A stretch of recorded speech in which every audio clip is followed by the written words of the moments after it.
Efirimizda lo'lilar bormi? Bizning efirimizni ko'p lo'lilar kuzatadi. O'zbek o'g'il qizlarida blogerlar ko'paydi. Afsuski lug'atida uyat so'zlar ko'paydi.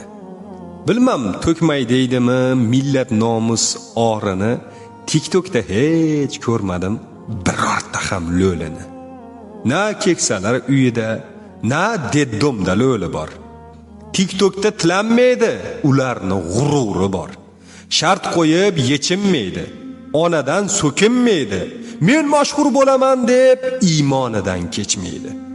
Qaniydi bizda ham bo'lsa edi baronlar, chiqmas edi Nigina-yu Hoji Sardor azizlar. O'zbek o'zbekligidan bugun uyalib ketdi.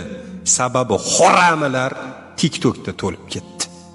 Ko'chadagi lo'lini odamlar mensimaydi. Bozorda tilansa ham TikTokda yechinmaydi.